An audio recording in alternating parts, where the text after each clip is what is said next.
Hola, apreciados estudiantes, Dios los bendiga.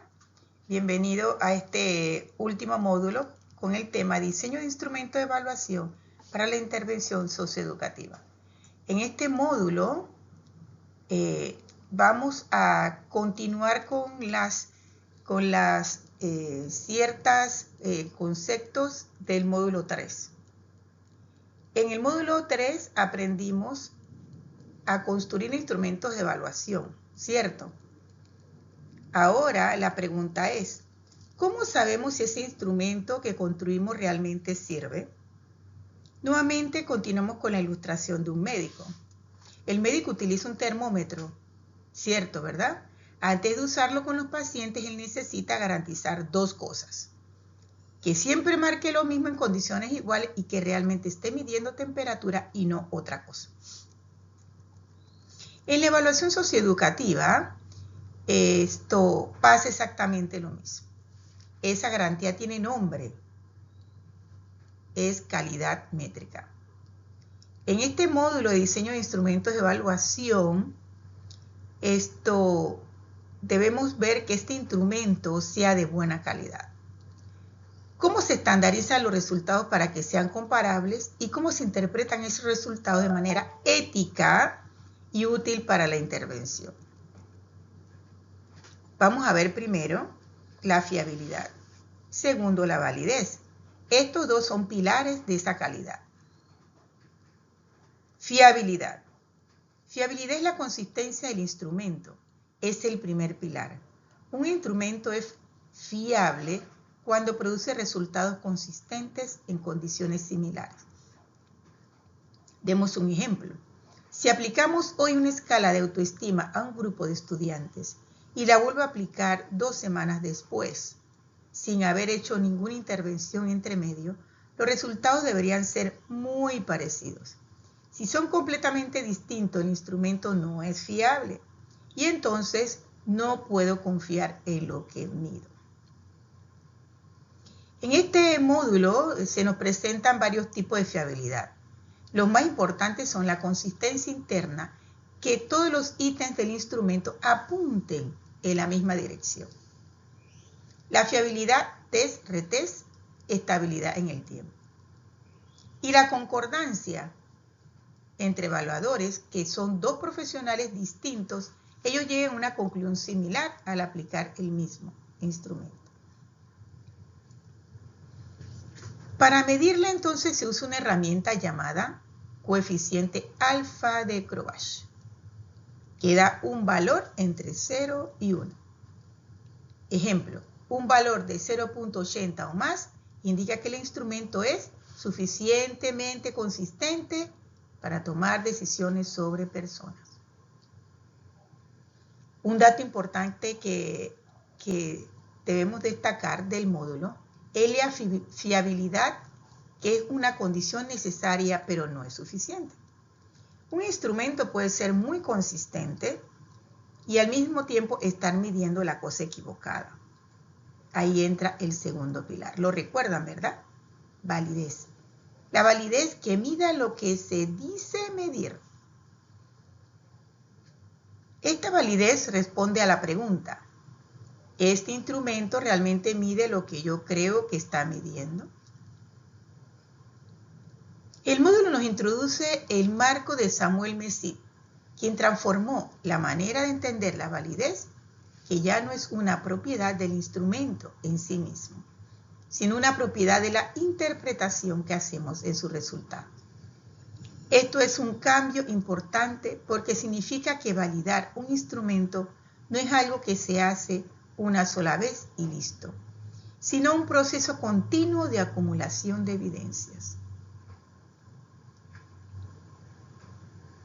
El módulo identifica 5 fuentes de evidencia de validez. Vamos a destacarlas, las 3 más aplicables a la práctica cotidiana.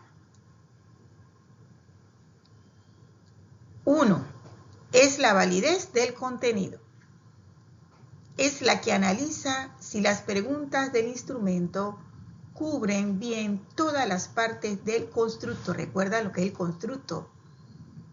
Este se obtiene pidiendo a expertos que evalúen cada ítem.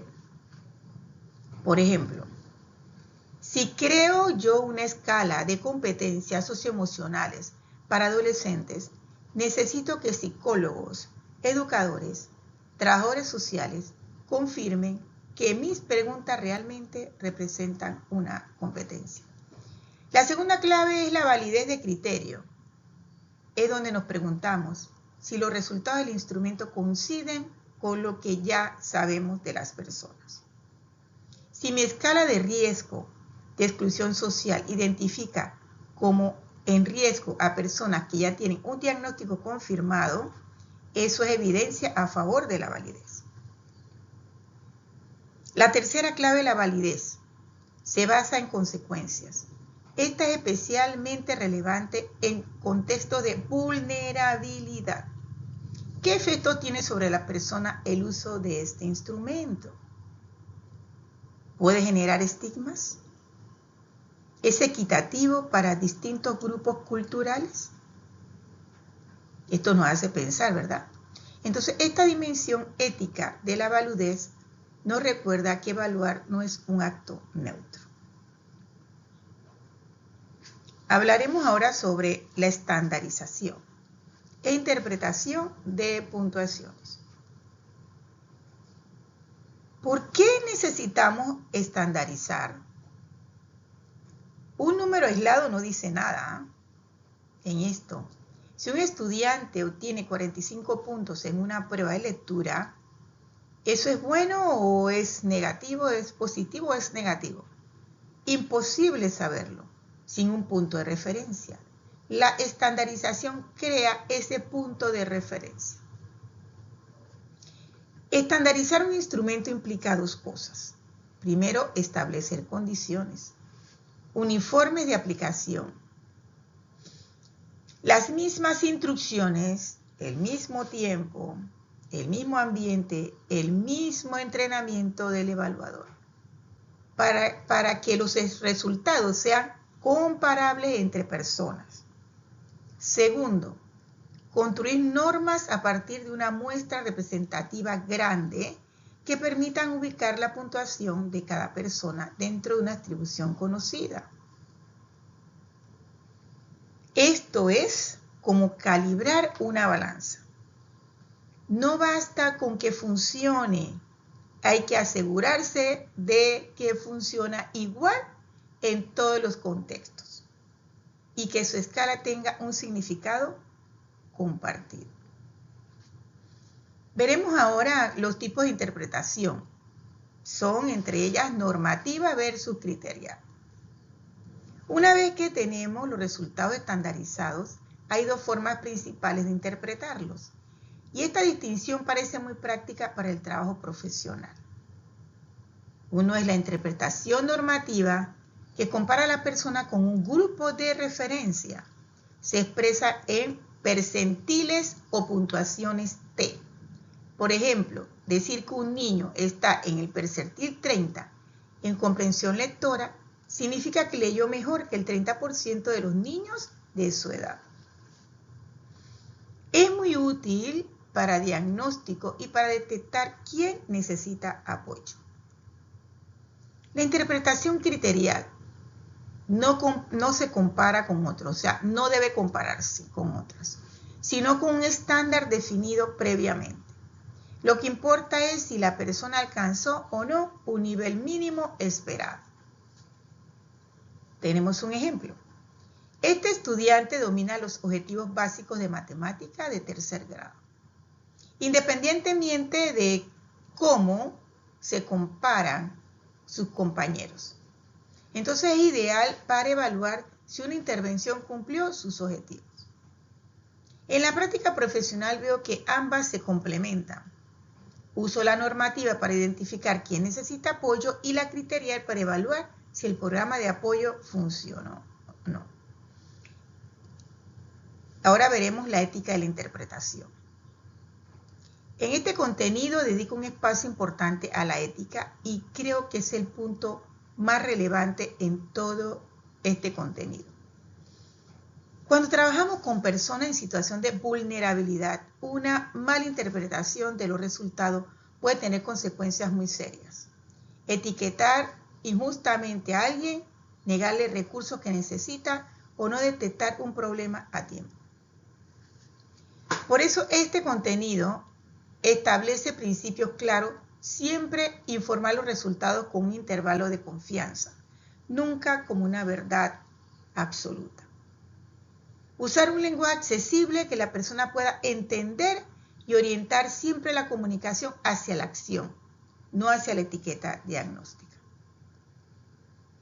Este contenido cierra con un caso práctico, muy útil porque ilustra todo el proceso de principio a fin. Se trata del diseño de una escala de competencias socioemocionales para adolescentes en riesgo de abandono escolar. El equipo que evalúa sigue exactamente el ciclo que el módulo propone. Define el constructo, como ya lo hemos explicado en los anteriores módulos, con base al modelo Caser. Redacta 60 ítems iniciales. Los valida con expertos.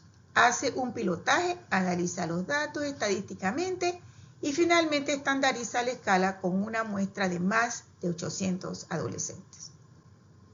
El punto de corte de este estudio para derivar a intervención especializada se establece técnicamente, no de forma arbitraria.